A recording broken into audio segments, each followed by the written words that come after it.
안녕하십니까. 행복한 안식일 아침입니다. 11월 21일 11월의 셋째 안식일 아침에 세리토스 교회에서 보내드리는 교과 해설 방송에 함께 하신 여러분 모두를 예수님의 이름으로 환영합니다. 지난 한 주 동안도 건강하고 평안하셨습니까?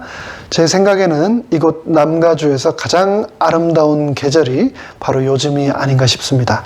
집에만 있기는 너무나 아까운 날씨인데요. 코로나 확산세가 맹렬하지만 그래도 가까운 바다나 공원을 마스크 쓰시고 사회적 거리 두기를 실천하시면서 틈틈이 꼭 다니시기를 권합니다. 자연 속에서 찬양과 기도로 하나님을 만나는 것만큼 행복한 순간도 없지 않습니까? 다음 주는 미국에서 가장 큰 명절 중에 하나인 땡스기빙 위켄드입니다. 그런데 보건당국에서는 함께 지내는 가족 외에는 소셜 게더링을 하지 말라고 신신당부하고 있습니다. 지난 4월에 코로나 퍼스트 웨이브가 있었고 지난 8월에 그보다 더한 세컨드 웨이브가 있었죠. 그리고 지금은 우리는 첫째와 둘째 웨이브를 합한 것보다도 훨씬 더 강력한 third 웨이브를 향해서 달려가고 있습니다. 벌써 많은 주에서 일반 병실과 ER 병실이 부족하여 비상사태에 직면해 있습니다. 지난주에 텍사스 엘파소에서는 감옥 죄수들에게 시간당 2불씩을 지불하며 코로나로 사망한 시신들을 병원에서 다 수용하지 못해서 냉동 트레일러로 옮기는 장면이 사진에 찍혀서 언론에 보도되기도 했는데요.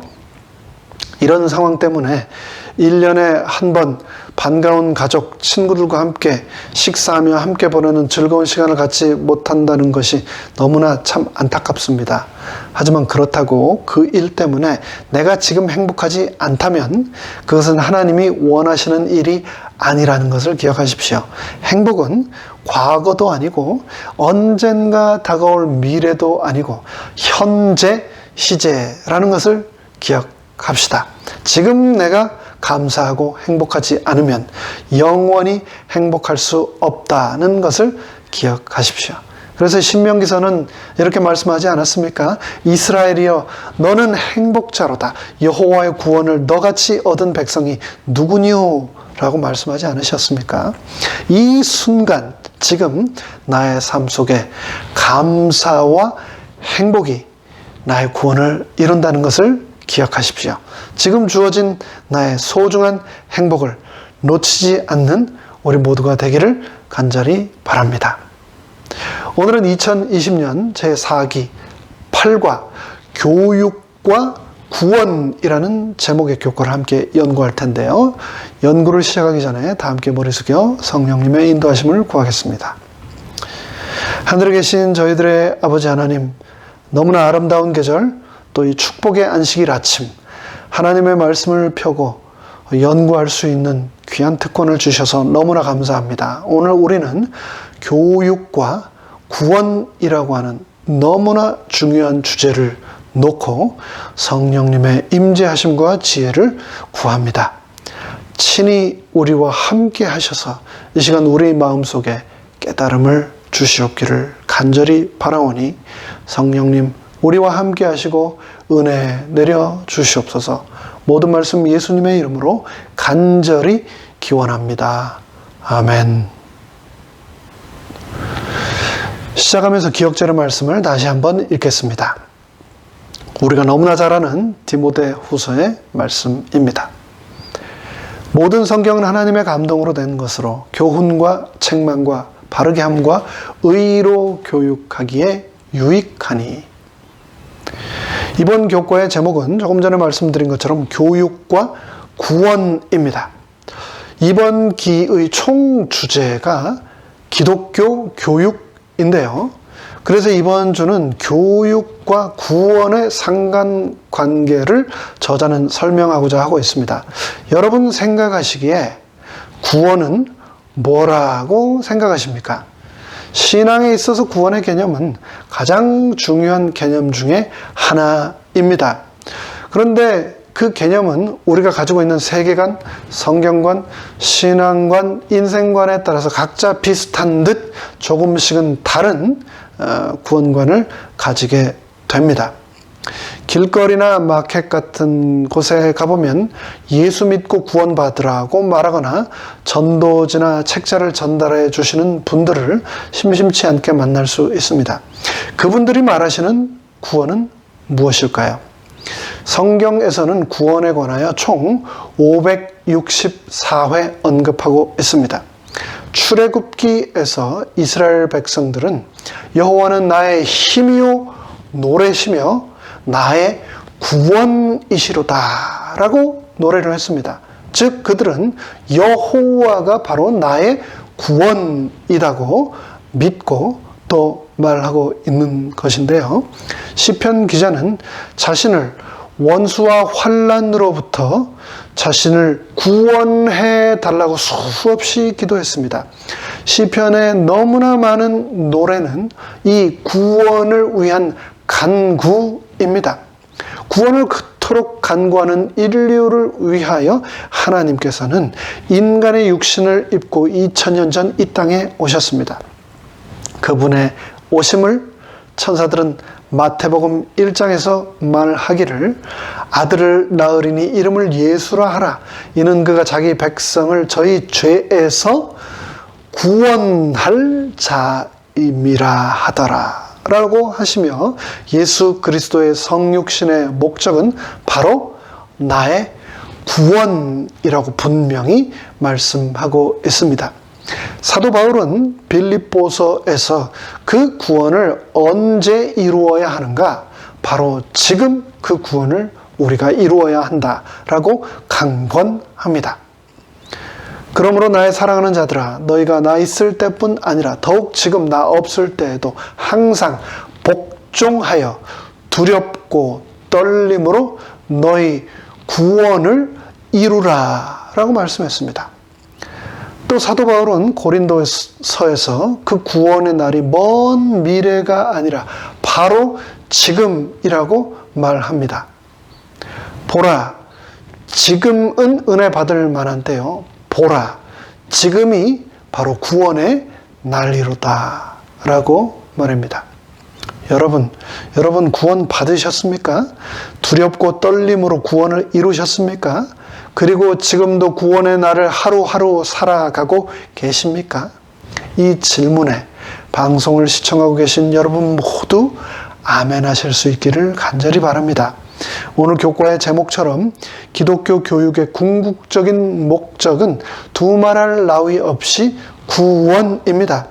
재림교회가 배출한 세계적인 역사학자 조지 나잇 교수는 자신의 책 Educating for Eternity에서 말하기를 영원을 위한 교육, 구원을 위한 교육이야말로 재림교회 교육의 핵심 철학이다 라고 강조했습니다. 세상의 수많은 사람들은 오늘도 초, 중, 고등학교뿐 아니라 하이어 에듀케이션, 대학과 대학원에서 열심히 공부하고 있습니다. 그런데 그런 학교 교육에서 영생을 위한 교육, 구원을 위한 교육이 빠져 있다면 그것은 참된 교육이라고 할 수 없습니다. 이를 위하여 전 세계 모든 재림 신자들은 졸업이 없는 학교, 안식일 학교에서 Education for Eternity, 영생을 위한 교육을 받고 있습니다. 안식일 학교를 통해서 두렵고 떨림으로 우리 모두 구원을 이루어 나갑시다. 매일의 소지를 살피기 전에 먼저 학습 목표를 살펴보겠습니다. 예수님의 교육 사업은 어느 면에서 곧 구속 사업이며 구원의 과정 속에는 많은 교육이 포함된다는 것을 깨닫는다. 예수님이 이 땅에 오신 이유, 예수님께서는 교육 사업, 곧 구속 사업을 위하여 이 땅에 오셨다는 것을 우리는 깨닫습니다. 성령의 도움으로 하나님의 깊은 것까지 깨닫기를 소망한다. 교육 사업, 구속 사업은 우리의 지혜로 깨닫는 것이 아니라 성령의 도움으로 깨닫는다는 것을 기억합시다.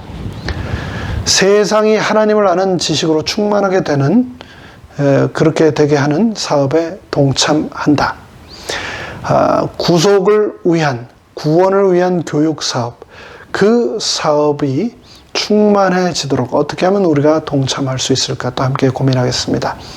이어서 토론을 위한 질문들을 살펴보겠습니다. 첫 번째 질문은 내가 이것을 배워두기를 참 잘했다고 생각하는 것은 무엇입니까? 여러분 학교 재학 시절 무엇을 배우셨습니까? 그리고 무엇을 전공하셨습니까? 그것들이 지금 내 삶에 도움이 많이 되십니까? 학교 재학 시절뿐 아니라 지금도 커뮤니티 센터나 문화교실에서 이것저것 여러분 많이 배우고 계시죠? 그중 내가 배워두기 참 잘했다라고 생각하는 것은 무엇입니까? 한번 개인적으로 생각해 보시기 바랍니다. 두 번째 질문은 사람은 죽을 때까지 배워야 한다고 합니다. 그렇다면 영적인 것은 배울 것이 얼마나 많을까요? 라고 질문하고 있는데요. 이번 질문은 평생 교육의 필요성 그리고 중요성에 대해서 우리가 공감하고 있는가를 묻고 있습니다. 여러분 과거에 무엇을 배우셨고 지금은 무엇을 배우고 계시며 앞으로 무엇을 배울 계획이십니까? 그리고 특별히 영적인 성장과 배움을 위해서는 어떤 계획을 가지고 계십니까? 세 번째 질문은 성경은 영적인 교육의 필요성에 대해서 어떻게 설명합니까? 라고 질문하고 있는데 기억절의 말씀 디모데후서 3장 16절과 17절의 말씀을 연구함으로 오늘 교과에서 우리가 핵심적으로 다룰 텐데요. 조금 후에 살펴보도록 하겠습니다. 네 번째 질문은 어떤 면에서 예수님의 교육 사업은 구속 사업으로 볼 수 있습니까? 라고 얘기를 하고 있는데요. 예수님의 모든 사역, 그분의 치료, 그분의 기적, 그분이 우리에게 하신 모든 설교 말씀은 구속을 위한 사역이었다라는 것을 오늘 교과를 통하여 우리는 다시 한번 확인하겠습니다. 다섯 번째 질문은요. 우리가 배우고 깨달아야 할 지식의 목표는 어디까지입니까? 라고 질문하고 있는데요. 고린도전서 2장의 말씀처럼 우리가 이것을 말하거니와 사람의 지혜의 가르친 말로 아니하고 오직 성령의 가르치신 것으로 하니 신령한 일은 신령한 것으로 분별하느니라 라고 했습니다. 이 말씀을 또 다시 한번 묵상하도록 하겠습니다. 여섯 번째 질문입니다. 여호와를 아는 지식이 온 세상에 충만하게 되는 때까지 우리는 예수님이 펼치시는 구원 사업과 교육 사업에 어떻게 참여할 수 있을까요? 오늘 질문 중 가장 중요한 질문이라고 생각을 합니다. 학습을 통해서 아는 것만으로 끝나는 것은 참된 교육이 아닙니다. 실천과 참여를 이끌어내는 것. 삶의 실질적인 변화를 이끌어내는 것이 교육의 참 목적입니다. 구원을 위하여 교육이 중요하다는 것은 알았는데 이를 어떻게 실천할 것인가? 여러분은 어떻게 실천하고 계십니까? 여러분이 알고 계신지 모르겠지만 여러분은 이미 이 실천에 동참하고 계십니다. 모든 합회에 소속된 정식 재림교회는 재림교육을 위한 스쿨 서브시디를 인근 삼육학교들을 위하여 분담합니다. 세리토스 교회는 저희 교회 인근에 있는 로스앤젤레스 어드벤티스트 아카데미를 위하여 매월 정해진 분담금을 그 학교로 보내고 있습니다. 그 학교는 최근 경영이 어려워서 K-12의 과정에서 고등학교 교과 과정을 없앤 후 K-8 체제로 다시 재편성해서 운영을 하고 있습니다. 그럼에도 불구하고 계속해서 심각한 재정적 어려움을 겪고 있는데 그 어려운 학교를 돕는 교회 중에 하나가 바로 저희 교회입니다. 매월 재림교육, 삼육교육이 존속될 수 있도록 헌금해 주시는 성도 여러분 모두 진심으로 감사드립니다. 그리고 충성스럽게 학교에 매월 서브시디를 보내시는 우리 직원 여러분들께도 감사를 드립니다. 그러면서 교과에서는 결론을 다음과 같이 요약하고 있습니다. 예수님이 사람들을 가르치셨던 사역은 곧 인간을 구원하기 위한 구원 사업이었습니다. 교육 사업은 구원 사업. 그것을 예수님께서 친히 실천하셨다는 것이죠. 예수님은 우리가 성경에서 많은 것을 배우고 성장하면서 하나님의 깊은 것을 이해하기까지 그분의 형상을 닮아가기를 원하십니다. 그렇습니다. 교육의 목적은 담는 것이죠. 우리를 구원하시고자 참된 교사로 오신 예수님을 담기 위해서 우리는 최선의 노력을 다해야 하겠습니다. 그럼 일요일부터 매일의 소지를 살펴보겠습니다. 11월 15일 일요일의 제목은 하나님의 형상으로입니다. 하나님이 자기 형상, 곧 하나님의 형상대로 사람을 창조하시되 남자와 여자를 창조하시고, 창세기 1장 27절에서는 인간의 창조 과정을 설명하면서 하나님께서 자기 형상, 곧 하나님의 형상대로 사람을 창조하셨다고 했는데, 이 말씀을 읽으면 자연스럽게 다음의 질문이 따라오게 됩니다. 그것은 과연 하나님의 형상이라는 것은 무엇일까라는 질문입니다. 하나님의 형상으로 남자와 여자를 창조하셨다는데, 그 말씀은 외형적인 모습을 말하는 것일까? 아니면 내면적인 특성을 말하는 것일까? 하나님을 닮은 존재로 창조하셨다면 과연 어디까지 닮은 것이고 어디부터는 닮지 않은 것일까? 이에 대하여 수많은 신학자들이 여러 의견을 내놓고 있지만 그 무엇도 정확히 이 구절이 의미하는 바를 제시해 주지는 못합니다. 다만 그들의 생각, 그들의 의견일 뿐입니다. 정확한 이 구절의 의미는 아마도 천국에 가봐야만 알게 될 것입니다. 여러분은 어떻게 생각하십니까? 하나님의 형상, 하나님의 형상으로 내가 창조되었다. 내 안에 있는 하나님의 형상은 과연 무엇을 말하는 것일까요? 그럼에도 불구하고 우리는 범죄 이후에 그 형상이 변했다는 사실을 알 수 있습니다. 그래서 엘렌 화이트는 교육의 목적이 인간 안의 창조주의 형상을 회복하는 것이라고 말했습니다. 교육 15쪽은 그래서 다음과 같이 말합니다. 사람을 창조하신 하나님의 목적이 실현되도록 사람에게서 창조주의 형상을 회복시키는 것, 다시 말해 지덕체, 36이죠. 지덕체의 발달을 증진시켜 사람으로 하여금 창조되던 당시에 완전한 상태로 돌아가게 하는 것, 그것이 바로 구속사업이다. 이것은 또 교육의 목적인 동시에 인생의 위대한 목적이기도 하다. 성경이 말하는 교육의 본질은 바로 우리의 구원에 대한 것이며 우리에게 구원이 실현될 수 있는 방법을 알려주는 것이 참 교육의 목적이라고 말하고 있습니다. 이에 대해서 각 시대 대쟁들은 또 다음과 같이 말합니다. 잃어버린 하나님의 형상을 회복함의 의미. 사람은 태초에 성뿐만 아니라 용모와 자세에 있어서도 하나님의 형상대로 창조되었다. 그러나 죄는 하나님의 형상을 손상시키고 거의 지워버렸다. 그러므로 그리스도께서는 잃어버린 것을 회복하기 위하여 오셨다. 주님께서는 우리의 천한 몸을 변화시켜 주님의 영광스러운 몸과 같이 만들어 주실 것이다. 11월 16일 월요일의 제목은 교사이신 예수님입니다. 그에 위해 여호와의 영, 곧 지혜와 총명의 영이요 모략과 재능의 영이요 지식과 여호와를 경외하는 영이 강림하시리니. 성경은 예수님을 묘사하기 위해 여러 표현을 사용합니다. 몇 가지만 언급하자면 그분은 하나님의 아들, 메시아, 인자, 구원자, 하나님의 어린 양 등과 같은 표현으로 묘사되셨습니다.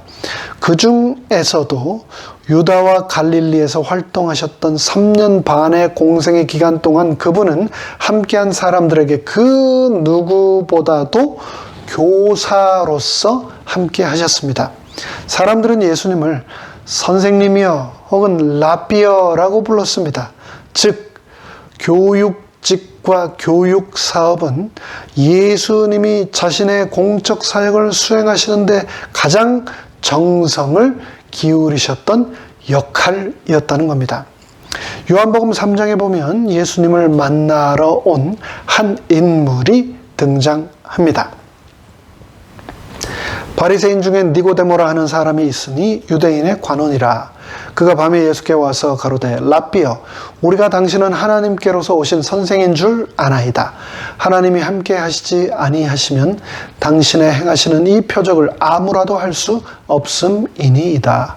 예수께서 대답하여 가라사대 진실로 진실로 내가 너에게 이르노니 사람이 거듭나지 아니하면 하나님 나라를 볼 수 없느니라.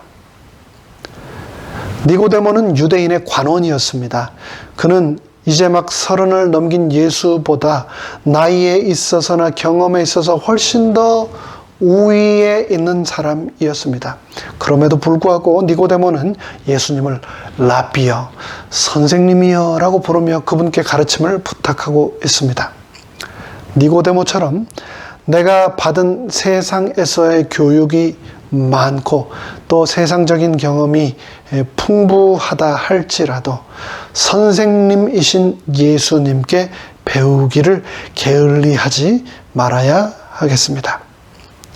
제가 한국에서 첫 목회를 시작하게 되었을 때 교인분 중에 한 분이 플룻을 전공하신 분이 계셨습니다. 그분께서 저에게 플룻을 가르쳐 주시겠다라고 하셔서 함께 악기사에 가서 플룻을 구입했는데 구입하고 나서 바빠서 제대로 배우지 못했습니다. 한국에서 전도사 생활, 인턴 생활은 거의 개인 생활이 없는 지금 생각에 거의 군대 같은 그런 생활이었던 걸로 기억이 되는데요. 그러다 보니 시간을 내는 것이 쉽지 않았던 것 같습니다. 그런데 그랬던 저에게 세컨 찬스가 왔습니다. 10년이 지나고 제가 앤드루스에 공부를 하러 오게 되었는데요. 혹시나 해서 이삿짐에 플룻을 가져왔는데 마침 앤드루스 교회 여집사님들께서 플룻을 교회에서 가르쳐 주시며 함께 합주를 하고 계신 겁니다. 좋은 기회다.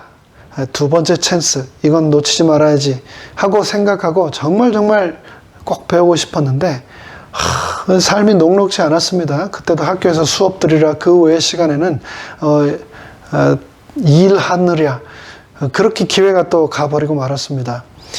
지금은 그런 기회들을 잡지 못한 것이 너무 후회됩니다. 근데 마찬가지라고 생각합니다.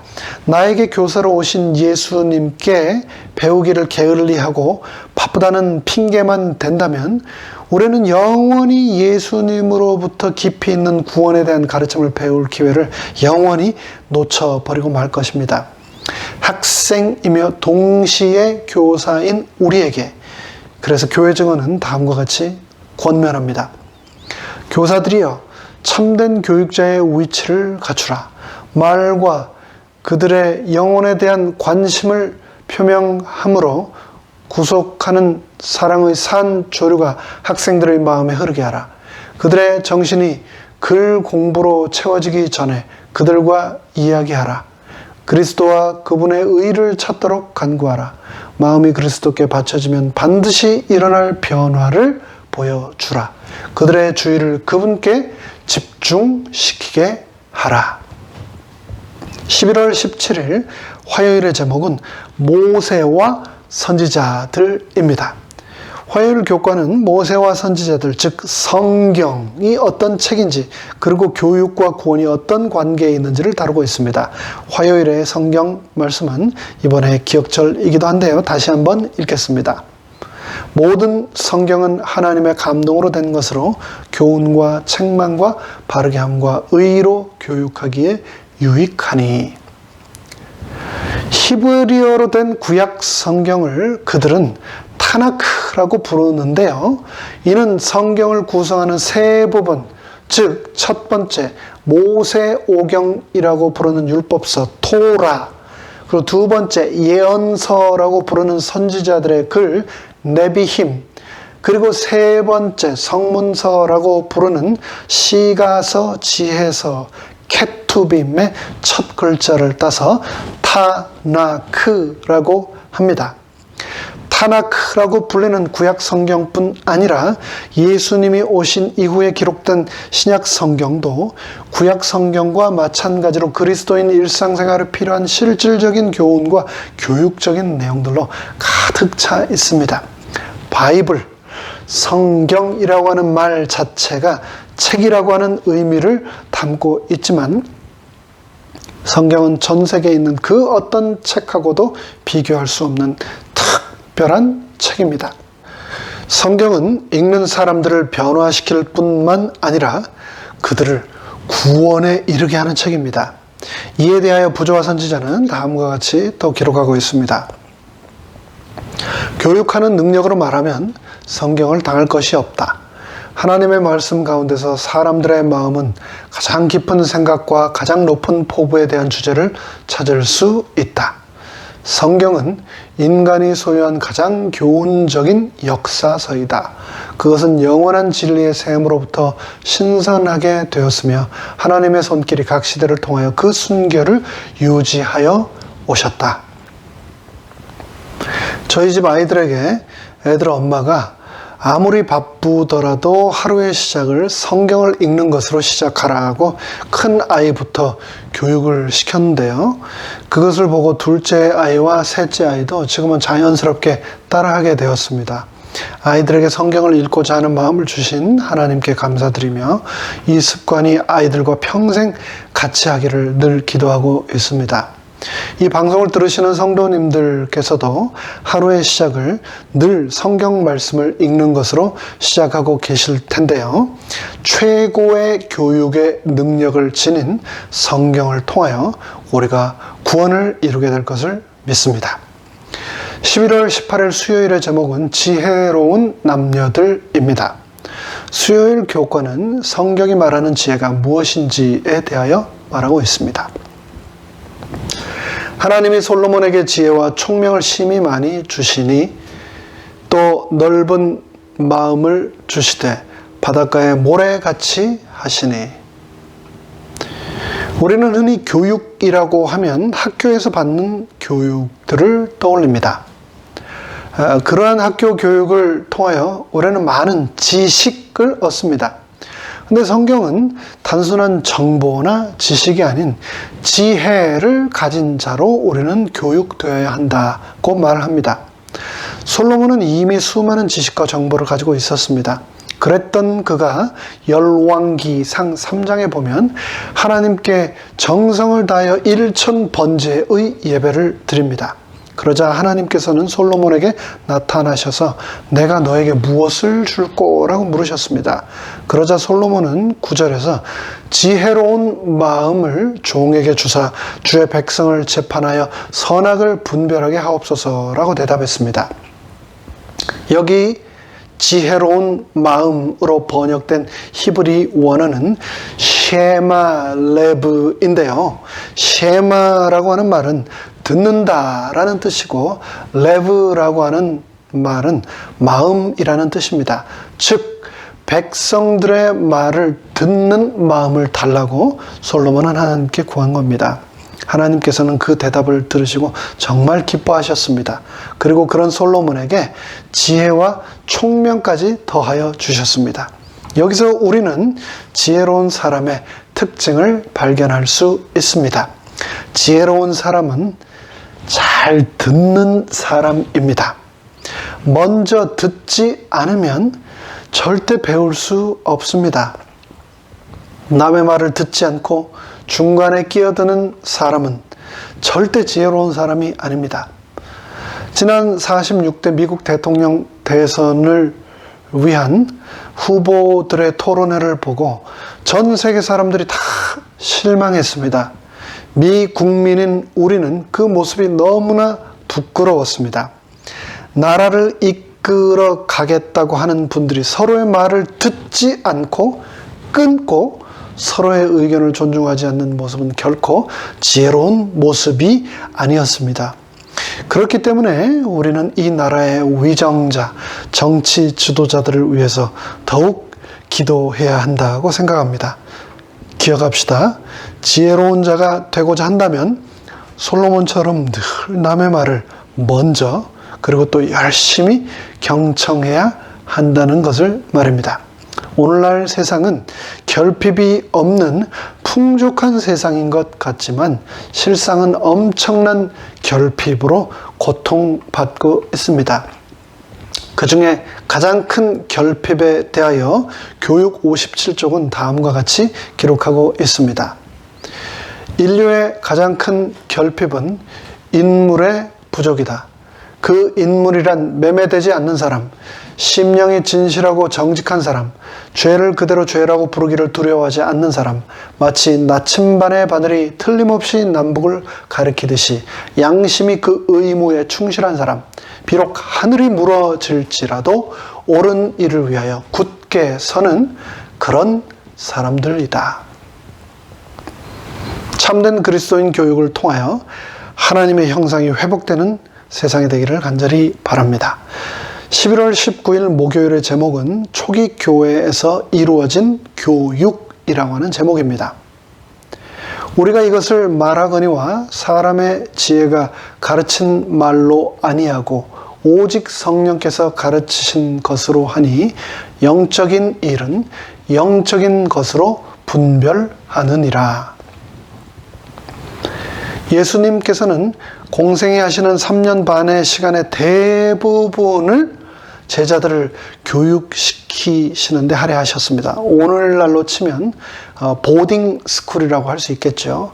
그들과 함께 자고 먹고 살면서 예수님께서는 제자들을 가르치셨습니다. 근데 그분의 가르침은 3년 반으로 끝나지 않았습니다. 그분은 십자가에서 돌아가신 후 부활 또 승천하시면서 자신의 가르침을 마치면서 그 후에 성령의 지도하에 지속적인 교육을 제자들에게 제공하셨습니다. 내가 아버지께 구하겠으니 그가 또 다른 보혜사를 너희에게 주사 영원토록 너희와 함께 있게 하시리니 저는 진리의 영이라.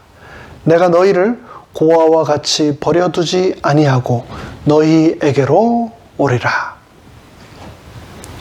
초대교회는 성령님을 빼고는 아무것도 설명할 수 없는 교회였습니다. 그들은 성령의 인도를 간절히 구했고 성령께서는 그들과 매 순간 함께 하셨고 그들을 하나님의 뜻과 계획대로 인도하셨습니다. 그래서 우리가 사도행전을 성령행전이라고도 부르지 않습니까? 초대교회뿐 아니라 2020년을 살아가는 우리도 마찬가지로 성령님의 임재하심이 간절히 필요합니다. 한 치 앞도 볼 수 없고 알 수 없는 세상에서 성령님만이 이런 우리를 이끌어 주실 수 있는 교사이심을 기억하고 그분의 임재를 위하여 늘 기도하는 우리 모두가 되기를 바랍니다. 마지막 여섯째 날 더 깊은 연구를 위해서에서는 우리가 이번 한 주 교과를 통해서 교육의 목적이 무엇인지에 대해서 살펴본 내용들을 요약하고 있는데요. 성경이 말하는 교육의 목적, 본질은 바로 구원을 주는 것, 구원에 관한 깨달음을 주는 것이라고 다시 한번 확인하고 있습니다. 그렇다면 그 구원이 우리에게 어떻게 실현될 수 있을까? 이에 대하여 실물교훈은 다음과 같이 말합니다. 그리스도의 품성이 그분의 백성들 속에 완전하게 재현될 때 그분은 당신의 것을 찾으시려고 이 땅에 강림하실 것이다. 교과 저자의 말처럼 이 세상의 모든 것들은 절대 저절로 이해되지 않고 배우기를 위해 전력을 다할 때만 학습될 수 있음을 기억합시다. 하늘나라에 이를 때까지 우리는 그 배우기를 멈춰서는 안 되는 학생임을 잊지 맙시다. 배움과 깨달음을 위해 성령님의 임재하심과 도우심을 끊임없이 구합시다. 우리는 단 하루도 성령님의 임재하심과 보호하심이 없이는 살 수 없는 존재 아닙니까? 오늘 하루도 성령님의 임재하심을 간절히 구함으로 배움과 구원을 이루어 나가는 우리 모두가 되기를 간절히 바라며 교과 해설을 마칩니다. 끝까지 함께 해주신 여러분 감사합니다. 다 함께 머리 숙여 기도함으로 시간을 마치겠습니다. 하늘에 계신 저희들의 아버지 하나님, 예수 그리스도께서 이 땅에 오셔서 3년 반 동안 우리에게 하신 것, 그것은 바로 구원, 영생을 위한 교육이셨음을 오늘의 본문을 통하여, 교과를 통하여 다시 한번 우리가 배우게 되었습니다. 그 구원을 위하여 삶의 매 순간마다 성령님의 임재하심을 간절히 간구하며 살아가는 우리 모두가 되도록 축복하여 주시옵소서. 우리의 참된 스승 되시는 예수님의 이름으로 간절히 기도하옵나이다. 아멘.